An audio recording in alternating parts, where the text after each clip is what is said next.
We'll be seeing you on that foreign show. We'll be seeing you. We'll be seeing you every Friday here at TFS.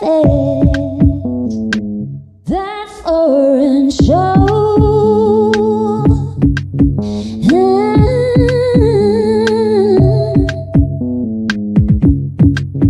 We'll be seeing you on that foreign show. We'll be seeing you. We'll be seeing you every Friday here at TFS. That foreign show.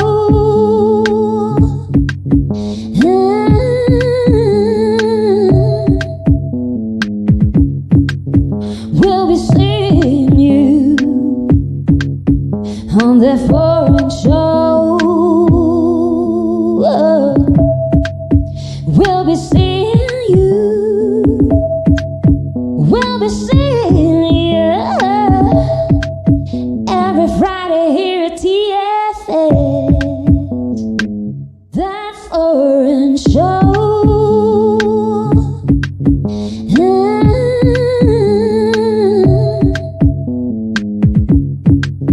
We'll be seeing you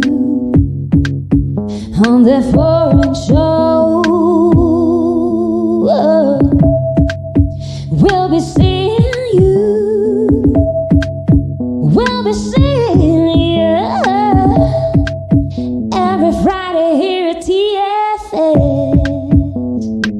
That foreign show.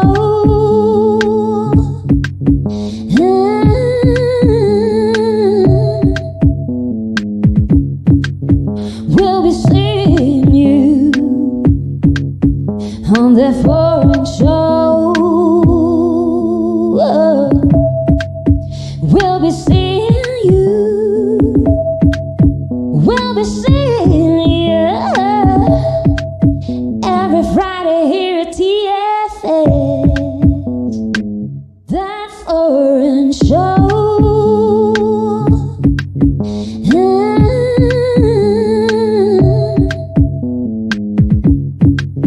We'll be seeing you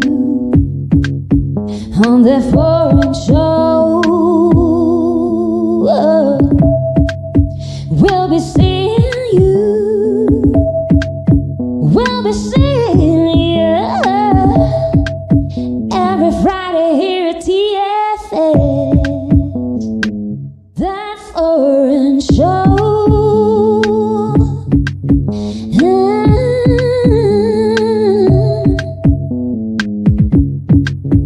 We'll be seeing you on that foreign show. We'll be seeing you. We'll be seeing you every Friday here at TFS. That foreign show. That foreign show.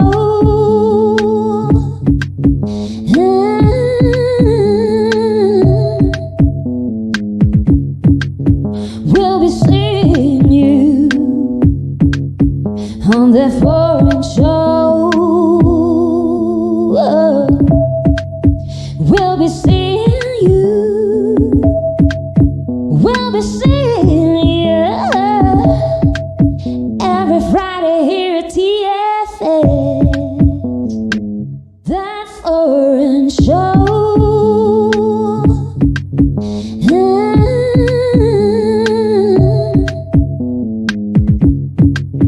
We'll be seeing you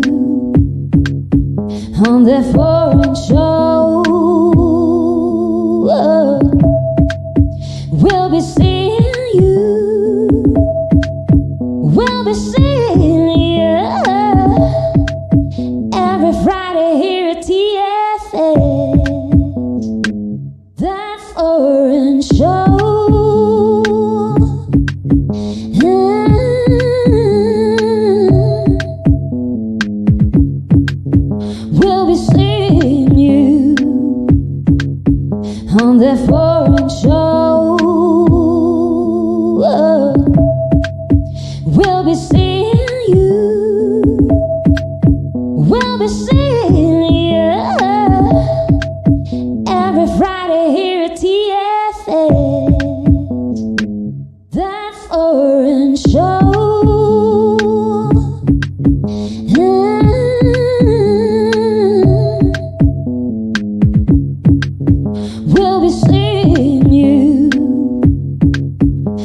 the foreign show.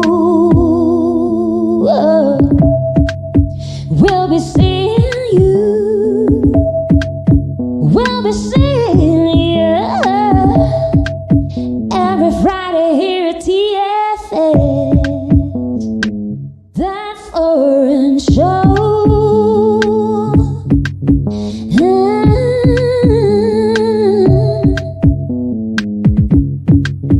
We'll be seeing you on that foreign show. We'll be seeing you. We'll be seeing you every Friday here at TFS. That foreign show.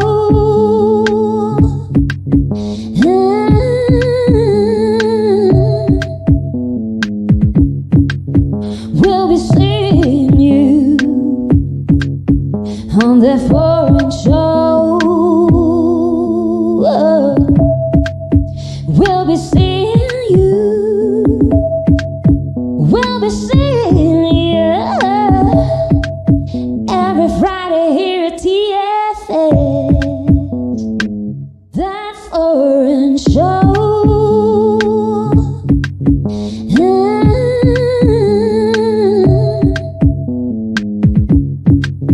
We'll be seeing you on that foreign show. We'll be seeing you. We'll be seeing you every Friday here at TFS. That foreign show. That foreign show.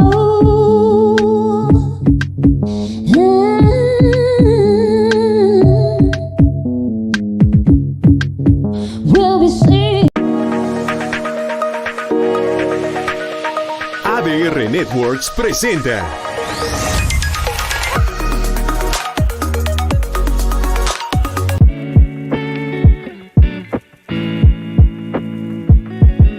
Las opiniones expresadas en este programa son responsabilidad exclusiva de quienes las emiten y no representan necesariamente el pensamiento o alguna posición oficial de este medio de comunicación.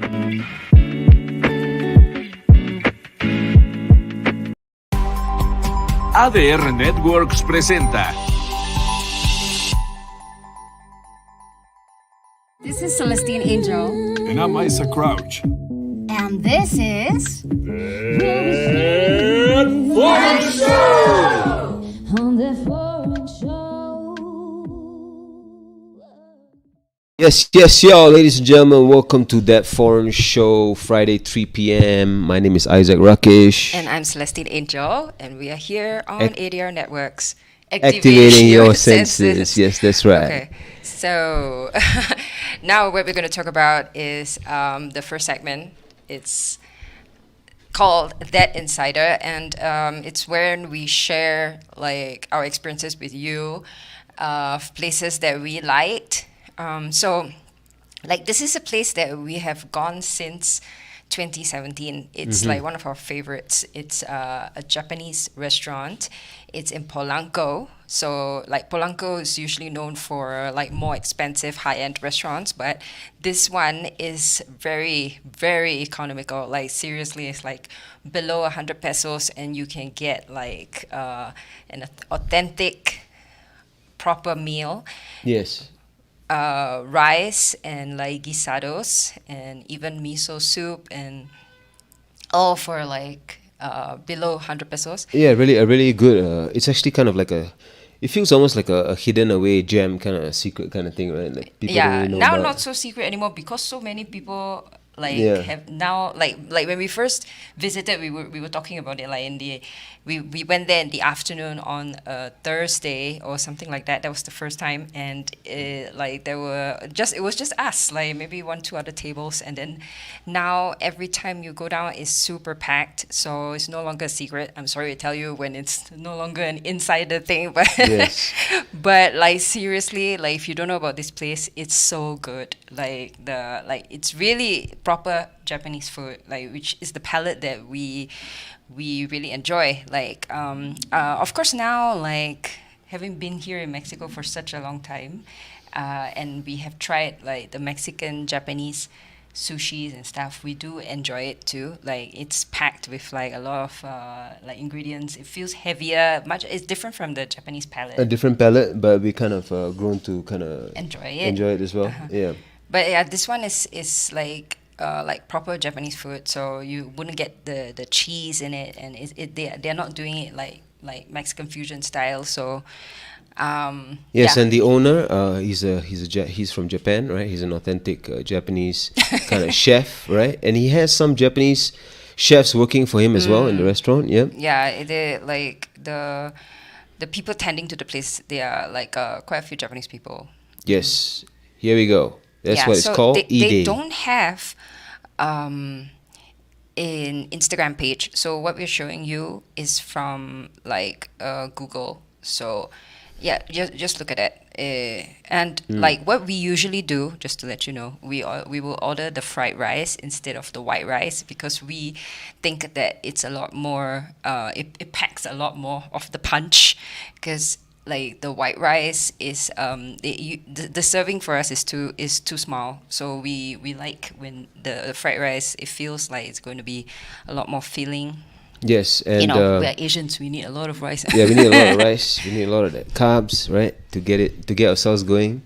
Yeah, fried rice that he does. Yeah, he adds some extra stuff. So we find that when you order that, you're looking at it right now. That fried rice on the side. It's very tasty. Yeah, you actually get.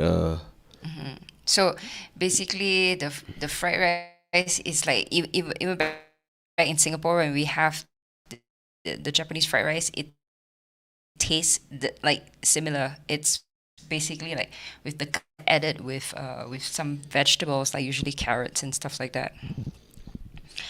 Okay, so yes, like, the number is right there. If you want to make some reservations or something, you can go ahead and do that. But usually we just head down during lunchtime. yeah. And Actually, I'm not completely sure if they take reservations, because I remember something like we tried doing that before, and then okay. So basically, like just pop down. I think they're in the early place. They close like maybe 8 or something like that. So, like if you want to try like proper Japanese food and at a very cheap price, go down to this place. It's in Polanco. Again, it's authentic Japanese food, right? So the taste that you get and everything, if you're used to that kind of authentic Japanese kind of flavor and stuff, you'll be pleasantly surprised, because they actually hit the spot with their food. And another thing is they have a kind of a mini mart, right? Like a small section in the place They're where selling they sell different Japanese, Asian stuff. Yeah, like they sell your sauces, stuff for you to cook. They even sell vegetables and fish also that you can actually just buy, right? Like sashimi, tuna, and all that kind of stuff. Yeah, like and their vegetables, they have Asian vegetables, so you can actually grab them and like from this mini mart if it's convenient for you. Okay. So today we have Jennifer back again, Yes. Jennifer Lei from US, and she has actually come on 3 times. I mean, this will be the 3rd time. The second time was to interview us. It was a special episode. And right now she's actually back in the US already. So we want to talk to her about how like life has changed for her, and like all her reflections and her thoughts about her very brief stay here in Mexico, like 6 months. The theme today is short stay, big impact. So yeah, we want to dig in. We want to find out what has happened to her. And there she is. Hello. Hi, Celestine. Hi, Hello. Isaac. Hi. How are I'm you, so Jennifer? happy to see you. Yeah, we miss you too. Yeah, you guys were showing the restaurant. I'm like, cool, when are we going? It looks good. Go tomorrow. Yeah, like we missed bringing you there, man. It would have been a good Yeah, it place would have to been a hang good. out. Yeah. Yeah. Oh my god. How are you, Jennifer? It's so good to be back on the show. I'm really good. I'm actually So for all the viewers, I'm from California, but I'm traveling in Boston, so East Coast this summer. So I'm actually in the East Okay. Coast time right now. So basically, you are still working remotely, right? You're Yeah. basically you're not really at home at home. You're now in Boston. Yeah, yeah, exactly. Yeah. Continuing the remote travel, but this time like within the US. It's Yeah. pretty Hmm. the remote travel stuff. Mm-hmm. So like how you feeling? Like we want to know. We want to know everything. Yes. Thanks. Yeah. Okay. So yeah, recap for everyone. I'm from California. Went to school in the East Coast for my pharmacy degree, and then I stayed at home for like 2.5 more years working remotely. And then I decided like, hey, I have a remote job. Let me travel. Let me go live somewhere really cool because I've studied abroad in Spain before. So I was like, oh yeah, I remember I always wanted to live in a different country again. And Mexico made sense because within the same time zone. I heard a lot of great things about Mexico City, and I already spoke Spanish. So for me, it made a lot of sense. And so I Yeah. was very nervous, but I spent 6 months, January to June of this year, and it's honestly been incredible. It's such an interesting experience because I spent like 2 years kind of like, not hyping it up, but like really looking forward to this trip. So it's very mind blowing that it's already done, it's already over. Is But it felt yeah. short, but it also felt very long. Like I felt like my Yeah. time in Mexico, Mm. I learned so much. Every day was like amazing. So yeah, Yeah, and I'm back. that's why the theme works because it's like if you're feeling like that it's long means you have you absorbed a lot of like things and Yeah. Yeah. yeah. Yeah. It's made an impact, right? Yeah, there's a study that says that like if you're doing the same thing every day, your brain basically like kind of cuts out certain memories because it's so repetitive that your brain's like we don't need to keep this information. There's nothing valuable. But if you're like Wow. traveling and you're learning a lot, your brain actually is keeping those memories. So that's why those type of experiences feel longer in your head. Like why did that week in Dubai feel like a year whereas a year of me working remotely at home felt like a second. So scientific studies show your brain does process those memories differently.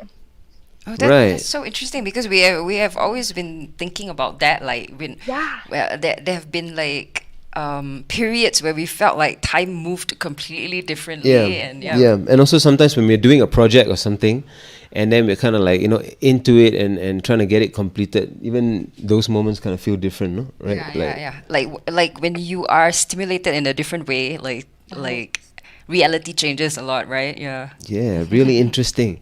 So, what about you? How's it been? What's the feeling of time like now that you're back home Oh and I would yeah. say the first month, July, I was just, chilling at home, recovering from like, I got some travel illnesses. So it really fast. And then oh, compared okay. to like Mexico. So you're absolutely right. Like the time jump thing did happen.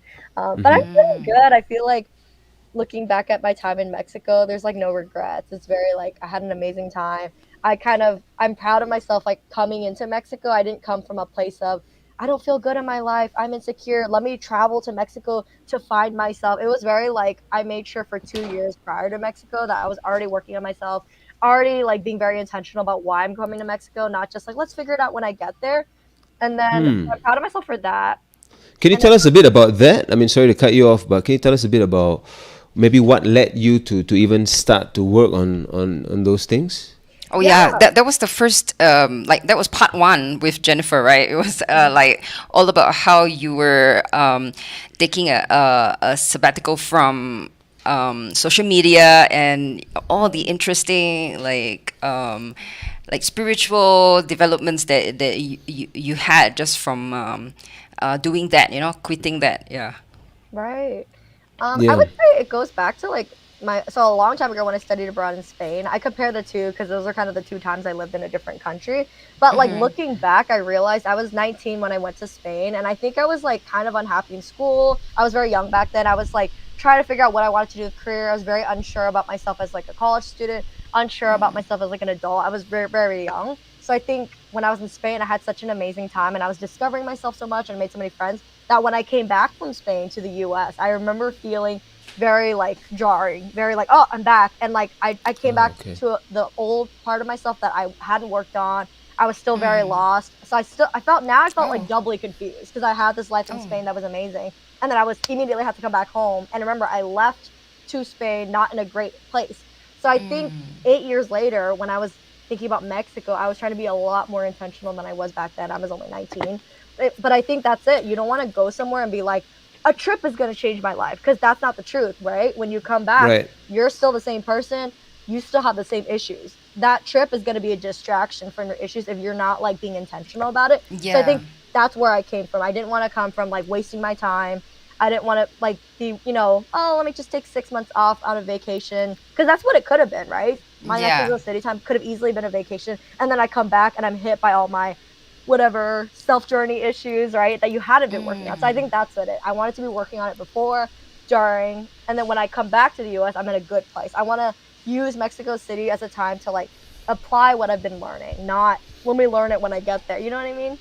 Yo, that's a great point. I mean, like to channel, using the intention to kind of make the whole thing become like a productive experience, right? Like as opposed to just kind of leaving it to the wind Like or something. escapism, or Yeah. just taking a break, or but like you like I mean, when you come back there, I mean, this is actually what we want to talk about also for this time. Like, I mean, did you get like a reverse culture shock? You've been here 6 months, very integrated in life here, and like kudos to you. I really noticed that for you. Like you met so many friends, and Yeah. really make sure that you were part of the local scene, and yeah, that's really cool.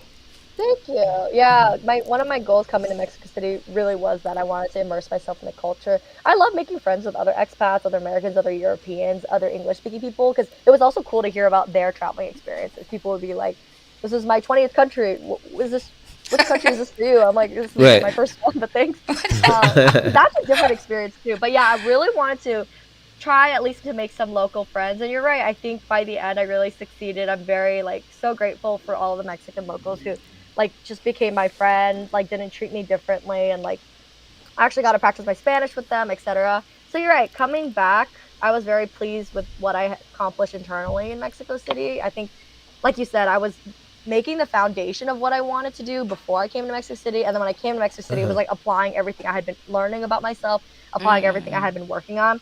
And then yeah, coming back, I think there is a bit of a counterculture shock. Not quite as much as maybe when I came back from Spain, just because I'm older and I've traveled more and I've come home a couple times since.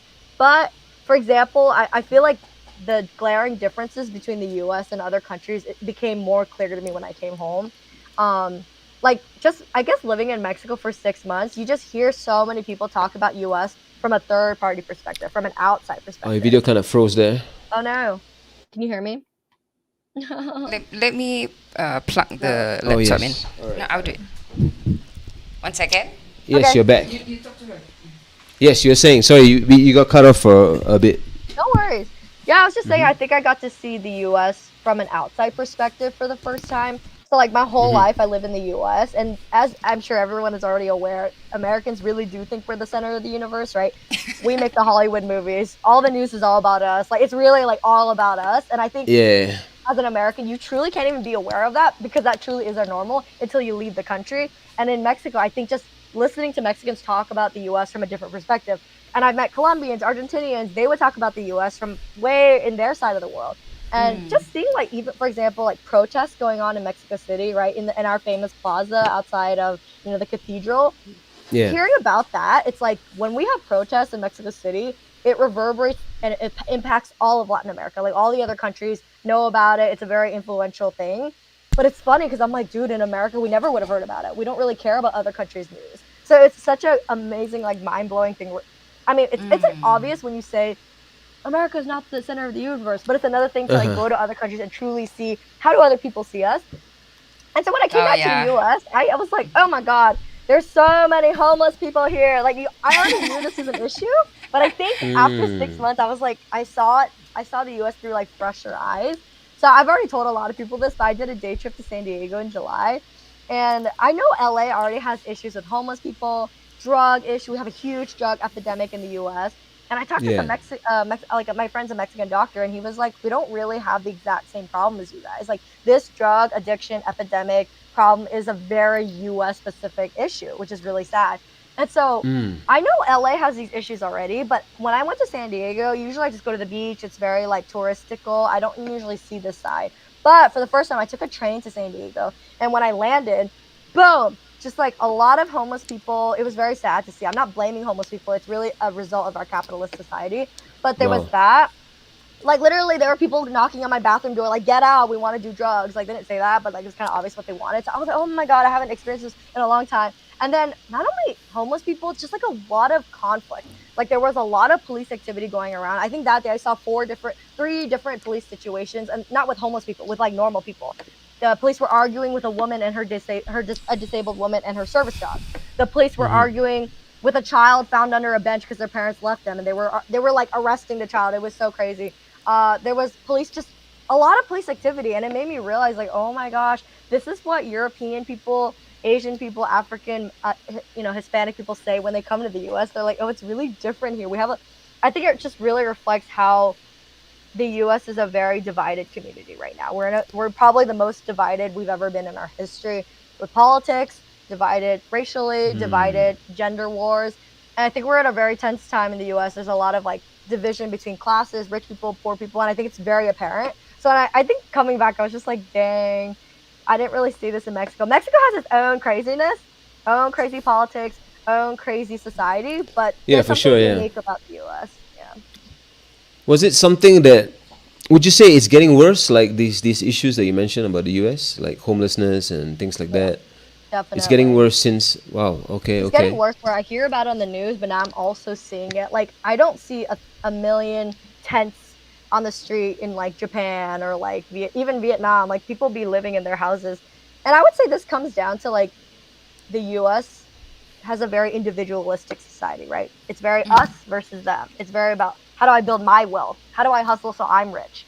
But that means that kind of comes with loneliness, that comes with competition, that comes with not helping your, brothers and sisters. Like, why are we the only country where we talk about nursing home, putting our parents in a nursing home, and no one really else thinks like that? Asians don't think like that. Africans don't think like that. We kind of take care of our parents, right? So coming to Mexico, it's a very community-based society where it's all about community, family, friendship. So individual versus community. I do think this is kind of how the U.S. has gotten to this place. Because the U.S. is so individualistic and so very like, I want to be number one. Everyone wants to be number one. Everyone wants to move out of their parents' house. Everyone wants to be free, to have freedom. I think it has led to a country with a lot of division where we're not united, where everyone's fighting against each other, where people don't care about poor people, right? The rich just want to get richer and they will step on.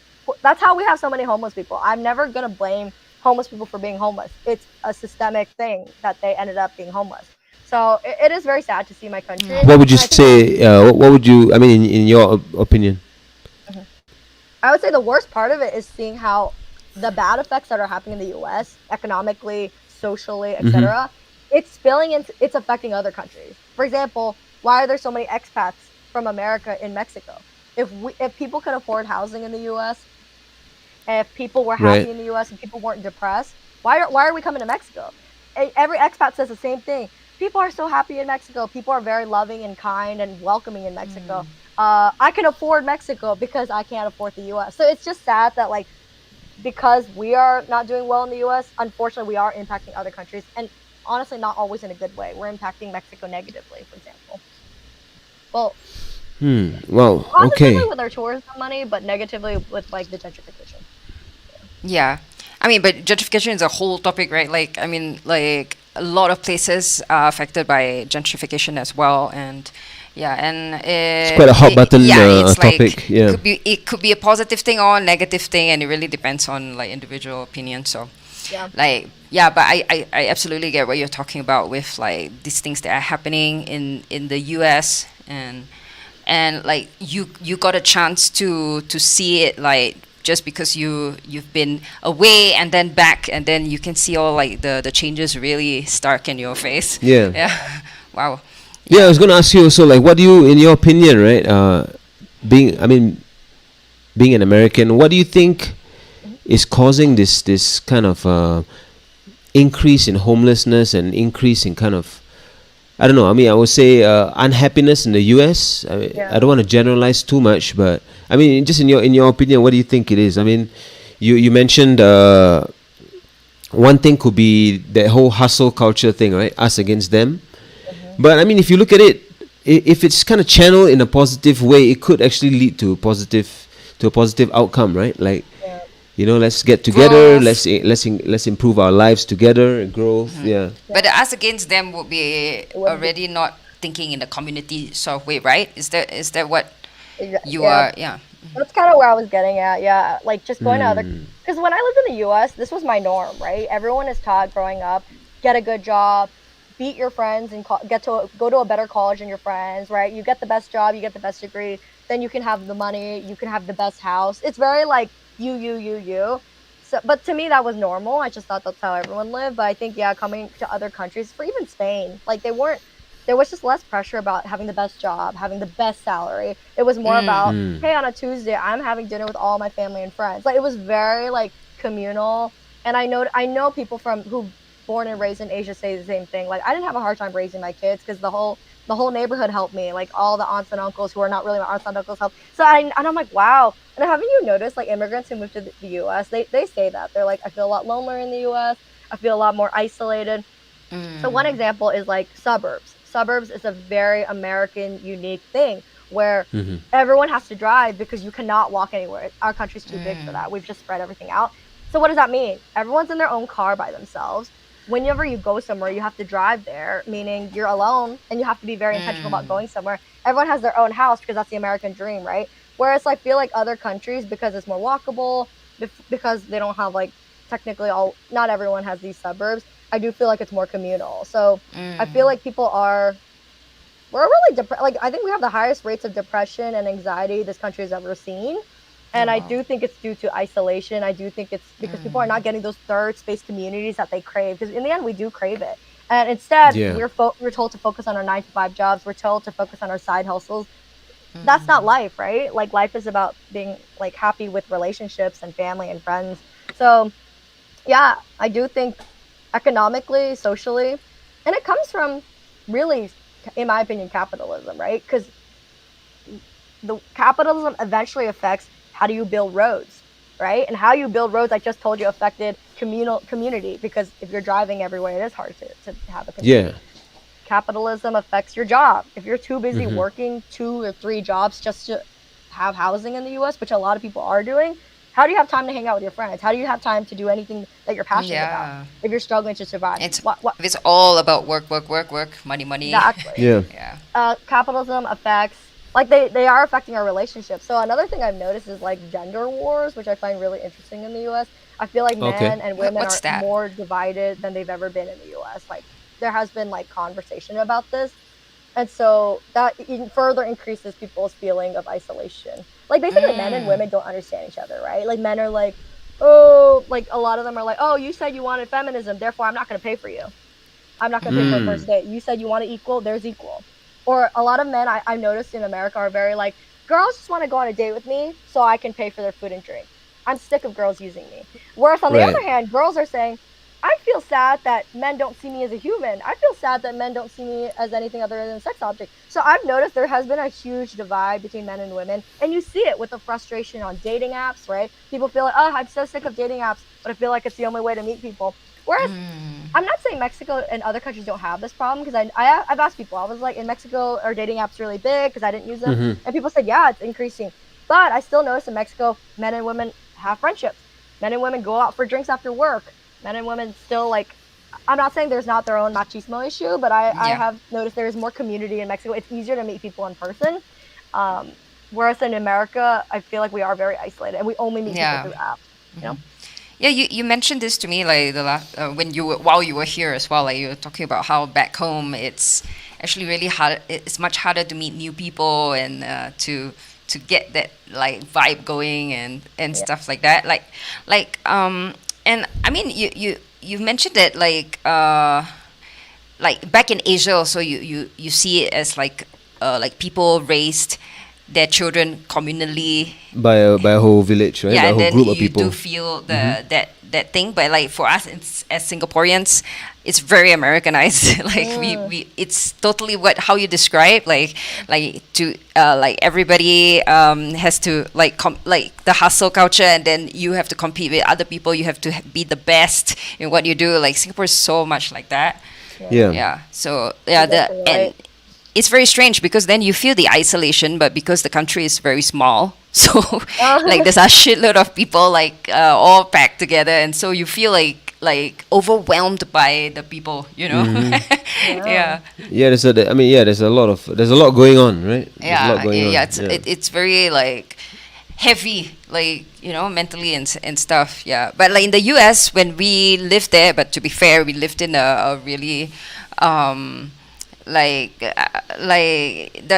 there were a lot less people where we were at. Like we were in like Well, Seattle. kind of. We were in Seattle, and then- but for a while, and then we kind of moved. to like deeper into Washington. yeah, It was into Washington like State, really little yeah. people. Like everywhere you go, like you could go into like a huge supermarket and then you are the only person in there.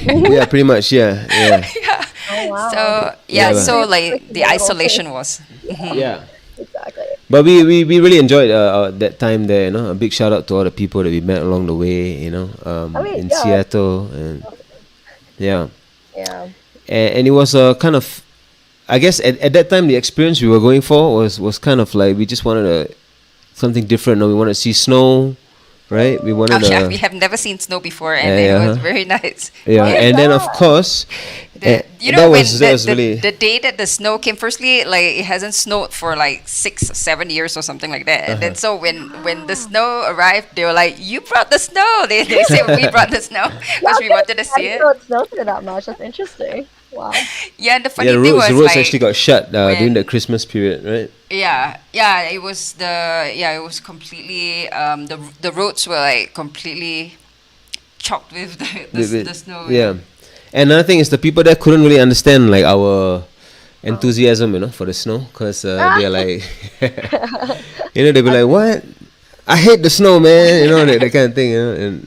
Oh yeah. And but then, you know, that's another thing, you know, like it's another thing to kind of take note of also, like if you're in one place and you've been living there for a long time, you kind of adapt, or you kind of change, you know, you kind of get in a way, I would say, kind of fixed, you know, like in certain ideas Subconsciously and adapt to that environment. Yeah. yeah. Which is why travel is important, just to see other perspectives. And I already told Yes, you for this, guy. sure. I think it's a great example. Like when I was living in California for 2 years, I had like 2 friends, and I'm like the same bubbly, like extroverted person. And then I came to Mexico for 6 months, and like at my goodbye party, I had like 30, 40 people, like friends come. That's insane to me. Like I think for me, that's such a clear example of like the isolation in the U.S. 2 years in my hometown, meaning I should already have friends there. Versus coming to a new country and completely alone. And someone would argue, oh, but you lived in the suburbs in the U.S. versus you came to Mexico City. But I have friends who live in New York City for 3 years, and they were like, you have so many friends in Mexico City. I have like 1 or 2 friends. So, like, the isolation is still real. Like, it's a real thing. Yeah, So, like, I mean, like, do you think maybe it's also because, like, you are here in you're overseas, so you are putting yourself out there looking for activities that you might be interested in, and where there might be a lot of people as well. Whereas if you're at home, you're not really doing that. You know, maybe that could be one of the reasons too. It could be. But my friend did move to New York City, like, as a newbie, too, and she wanted to make friends. Right. oh yeah, and she actually and there going was out not and enough. stuff. And there was not enough like opportunities for her to like just like really join like what's happening over there. Yeah, I tried to give her advice, like, from Mexico City, like how I made friends in Mexico City. I was like, oh, go to like meetup events, go to events where people are looking for other friends. But I kind of understood her, because in the U.S., I think, again, this comes back to the whole, we think the world revolves around us, so we're very used to other Americans, and if someone else from another country comes here, they have to assimilate to us.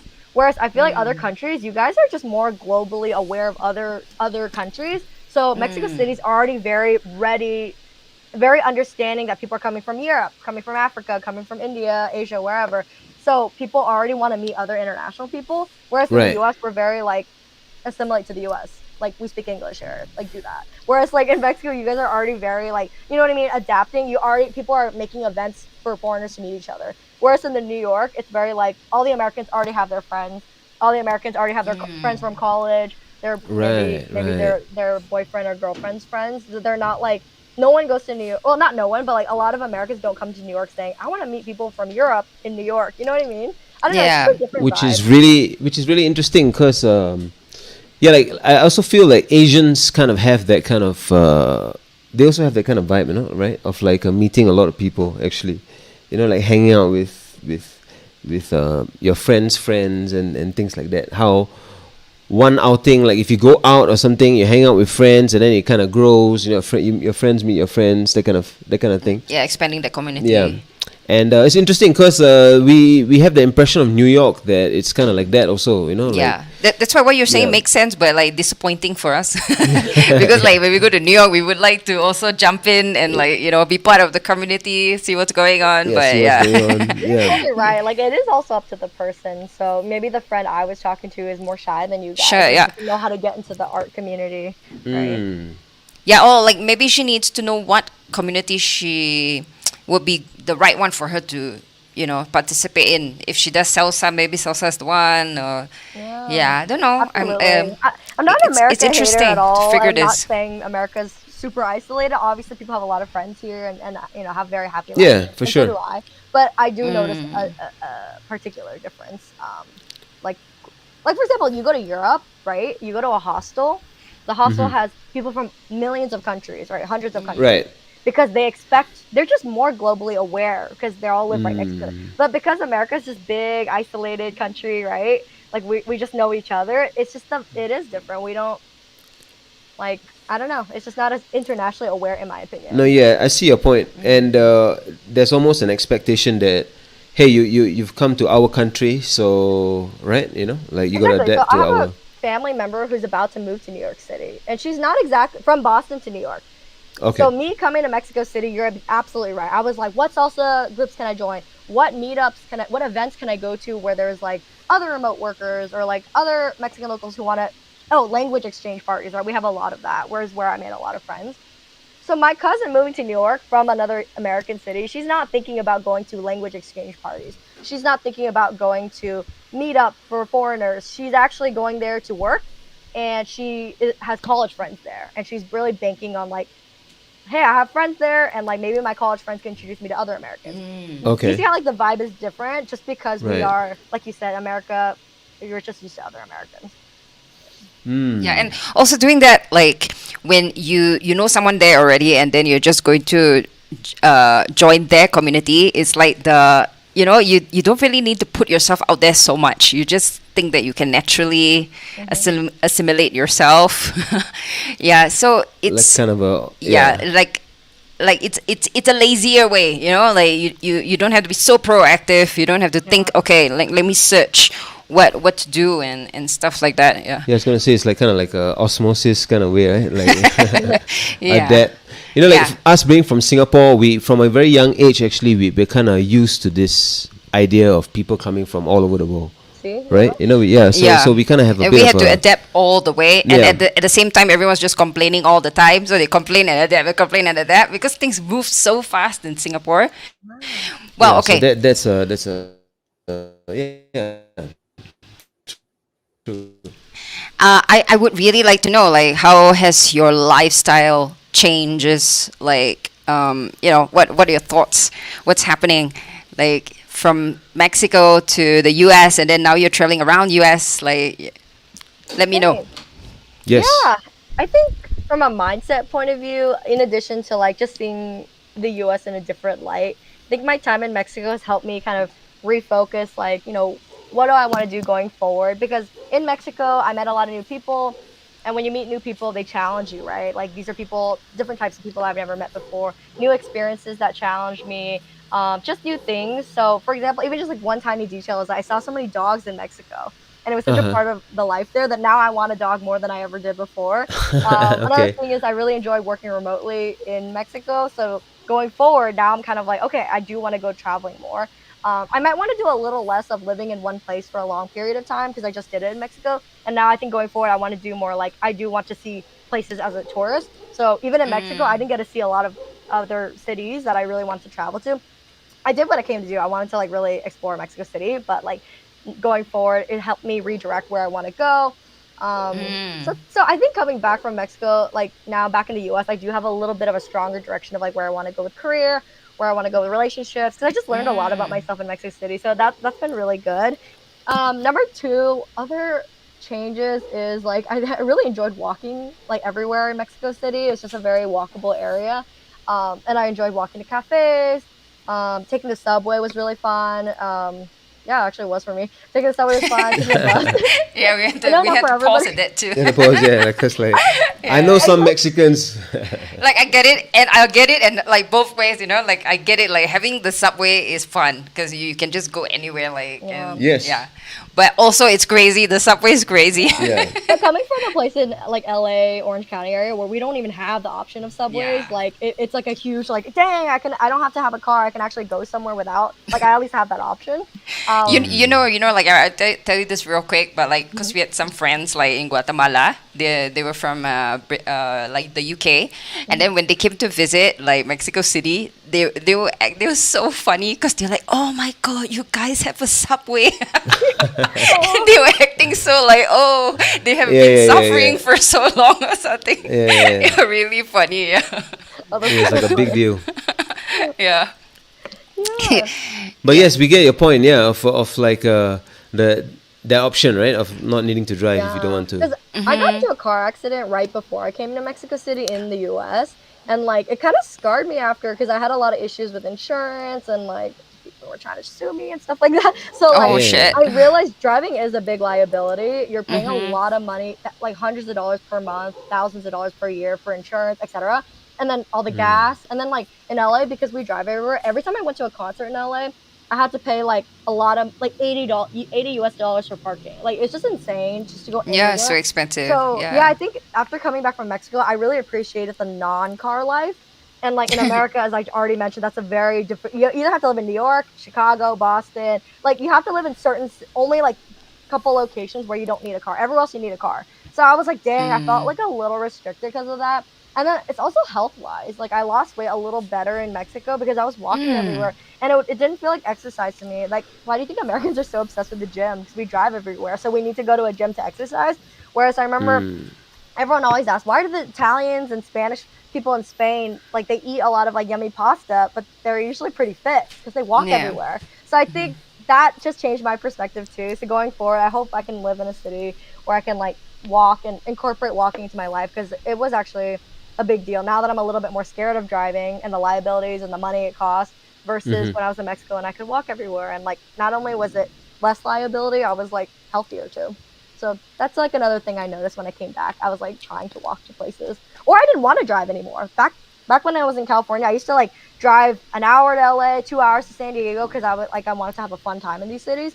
But now that I kind of more aware of the dangers of driving and like the benefits of walking, I almost like I'm like, oh, I don't want to drive an hour and a half in LA traffic. I just don't want to do that anymore. I'm cracked. It's absolutely devastated me. I don't want to be in traffic anymore. Right. So interesting. right now you are in Boston, right? And like you're there to visit family, or like what is the like, or is it like one of the ways that you are continuing your remote travel? Tell us about that. What's going on? Good question. So I went to school in Rhode Island, which is really near Boston, and I have a lot of family members, like cousins and siblings who went to school in Boston. So for me, it's more just like visiting family and friends. Yeah, I don't really count it as like remote traveling, but I am enjoying it just because, as I just mentioned here, I can walk too. In Boston, and then I'm going to be going to New York in like 2 weeks, or actually 1 week. So even more subways and walking, which will be, I think it'll be fun to experience New York from like a different lens now that I've lived in Mexico City. I think it's really interesting to study this, like how you can go to a new place and then quickly figure out how to be part of the whole scene there, right? So. Yeah, that's like kind of a skill, no, right? To actually develop that and to kind of as a be traveler, good it's so important to know how to like figure out the place quickly. Yeah, and get some resources, you know, like of like where to go and like what to do and with your time and actually for it to be in a way productive also. Maybe Jennifer, you can tell us and the viewers a bit about how you practice this skill. Right. Like over here, right? Yeah, over here, and also now that you're going to be moving, you're going to be traveling to New York and stuff. like when you came, like how did you start like connecting with people? What did you do first? Yeah, that's so true. That's such a good question. Yeah. You make a good point, right? Like the more you've traveled, the more experience you put under your belt. And then when you go to a new city, you apply those experiences, all those lessons you learn, right? Like you got your Yeah. phone stolen, be more careful with your phone, things like that. Yeah, Um, exactly. Yeah. I'd say yeah, Mexico City because I had like some travel experience. I was just like older than when I was when in Spain. I did come more prepared, but more prepared mentally, not really like I did any research. I think I just came to Mexico City. I think the most important thing is just come with an open mind because I think some expats that I have talked to, they're very like they like want to try new experiences, but in a very like safe manner, and they're honestly very scared to talk to locals sometimes, which is totally fine. And being scared is normal. Everything's different, but I think coming with an open mind opens a lot of doors. So I came ready to talk to anybody, whether it's in Spanish or English or whatever. Honestly, I looked up events where I could meet new people. Like you said, being very proactive is important. You can't just sit in your room and somehow expect to like meet a lot of people, and that comes with putting yourself in scary situations, right? So one of the first meetups, one of the first meetups I went to was this thing called in Mexico City called like remote workers meeting. I was already kind of embarrassing that it was for remote workers because I was like, oh god, I'm like that expat remote worker. Right. But I was like, you know Right, what? right, right. I'm gonna go to it out of like other events. So I went, and I remember the first time I went, I like had zero friends, just came to the city. I think it was my first week. I was so nervous. I was like, who do I talk to? How do I even say hi? How do I even start a conversation? And I walked in, and like I was just looking for a place to sit because everyone was seated and talking. And right away, a Mexican girl was like, "Hola, cómo estás? ¿Cómo te llamas? Sit down here." Like I was So like, "Oh my god!" friendly. Exactly. So not only are people friendly, I was at least brave enough to put myself in a situation where I came alone because I know some people who Yes. don't go to places unless they have a boyfriend with them or unless they have a friend with them. Like, can someone come with me to the salsa event? Whereas for me, I went to salsa by myself. I left alone, but who cares? Like, I came by Yeah. myself, put myself in like scary situations. I wasn't afraid to be. A friend That's invited dope. me to Yeah. Yeah. Xochimilco. So I had proud of zero you. friends. Yes. Yes. Right? I went to Xochimilco all by myself, like without any friends, and like I actually met all my friends from that one event. So if I was Uh-huh. too scared to go by myself, you know what I mean? It's like a domino effect. Yeah, like I mean, you went to Xochimilco by yourself. I think that's really incredible because it's so far away. Well, sorry, I didn't go by myself. I got invited by a friend, but I didn't know anybody else on the boat. Okay, yeah, but I mean, like the whole idea is like put yourself in challenging situations and Yes. just see what happens because you are like you are like finding yourself in that moment, you know. Like I mean, you could also just sit there quietly and just smile. You don't really need to force yourself to do anything you don't want, right? But just put yourself out there. Yeah. You know, I remember you also mentioned you in Mexico. You did another trip also on your own, right? For a wedding or something that was out of. Like you went, to. sorry, where's the place? It was I another went state, to- right? I've only been to Tepoztlan, Oaxaca Yeah, my City, brain not and working right I now. think it was. Yeah, that's right. It was Tepoztlan. Yeah, Tepoztlan. Yeah, no, and the reason I'm talking about that is because that's such an important skill to have, the ability to kind of just like make things happen, you know, just for lack of a better That way one of was a putting scary it. one. A scary one, right? yeah. I mean, it's another state. It's Yeah. another state, and you don't know anyone. So of course, Yeah, we were talking about it also. We were like, okay, let's get the contact number of the person that you're gonna meet, and Safety is yeah, important, like you whoever we guys. know there. yeah, I don't recommend doing everything I did, but yeah, safety is important. safety yeah, is yeah, important. Yeah. definitely. Like consider everything, and then like make sure like that you got it covered. But like try, like yeah, like And also make sure you got friends that got your back, you know, and yeah, they can be You guys, they Yeah. can be watching out for you. Yes, for sure. Yeah, definitely do it carefully, but yeah, put yourself out there. I mean, like we're talking about simply like just like maybe an event that's happening nearby your home, Yeah. whatever. Yeah. So, yeah, and also okay, so we have reached like the last few minutes of our show, like, and I think that it's really good for other people to like also like to know about like you know how they can make the most impactful use of a short stay. So like Yeah. what would you say about that Oh, that's a good since question. you did it? I think the funny thing is, like, when I came and I told people I was here for 6 months, some people were like, "Oh, that's so short. You should stay longer. Like, you know, live here." Kind of like you guys living here for years, right? And then other people were like, "Wow, 6 months is really long." So it's kind of Yeah, interesting yeah. that like it Really just depends on depends. people's perspective whether that actually was long or short. Right. I guess my advice would really just be Yeah, make the most of everything. Take advantage. If someone invites you somewhere, take advantage of that opportunity, right? If you down with the meetup app, look for events. Like keep asking people, where's the next event? If you meet someone, and I also noticed the people who became my friends were putting effort to become my friend. It wasn't just from my side, right? So you put your effort, but there is someone out there in Mexico City who doesn't have a friend and also wanted my friendship, right? So I noticed all the people that became my friends, it wasn't because I was like doggedly trying to become their friend. It was because Yeah. I put Yeah. out Two-way street. I reached out, but they were like, "Hey Jen, let's hang out." Like they also wanted friendship. So I think having Yes, the for contact- sure, and they vibe with your energy, and it was like a two-way thing. Yeah. Yeah, and I think it's again like the don't force thing, right? Like naturally that happens, but you put yourself out there, and then like whoever comes, they are the ones for you, right? Yeah. And also, we found that way of doing things kind of brings forth a kind of a natural like unfolding of things, Yeah. an unfolding of And then the lessons also come experiences. from there. Yeah. What you're supposed to what's meant figure to out. be And will come to you. Exactly. cool. All right, so Okay. plug yourself into situations and give us a couple more. Oh, okay. but like quick. No, I'm kidding. Yeah, I'm like, yeah. We're running out of time, quick. yes, kind of. Oh, the question was like advice to people who want to make the most of their short stay. Yeah. Oh yeah. Or just to I guess become a more skillful traveler. Yeah. skillful traveler. Yeah. Really, yeah. I guess be intentional when you're going on your trip. What do you think about before you even go on the trip? What do you even want to get out of it? Did you want to see historical places?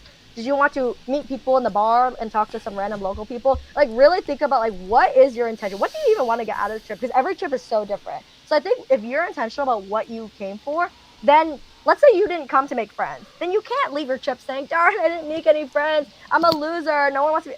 But you didn't even try, right? Like that's not what you came for. You came here for 2 days. How did you expect to make friends? So I think matching your expectations with what you actually intended is like the biggest thing. So if I come to an event by myself and I'm like, hey, I'm open to making friends, but if I leave and I don't have any friends, I'm okay with that because there's always tomorrow. Then I'm not going to go home feeling like a loser or like that I didn't make any friends and sad about it because I came with realistic expectations, right? Yeah. Well, Jennifer, thank you so much for joining us. Like, I'm so happy to see you. Like, Yeah. I think the last really we nice. spoke was like a couple of weeks back, right? And it's nice to catch up. Very nice to catch up with you, using yeah. this medium. Yeah, and like. I really miss you. Thank you so much. Yeah, Yeah, miss you same here. too. And yeah, I'll talk to you like on WhatsApp. But like right now, we are going to end the show. My name is Celestine Angel. My name is Isaac Rakesh. We have Jennifer Lay with us, and we are here on ADR Networks, activating your senses. Bye. Peace. Thank you. Thank you to all who joined us here on That Foreign Show. It's been awesome. I'm Celestine Angel. And I'm Isaac Crouch, and we'll see you next Friday. Have a great weekend, y'all.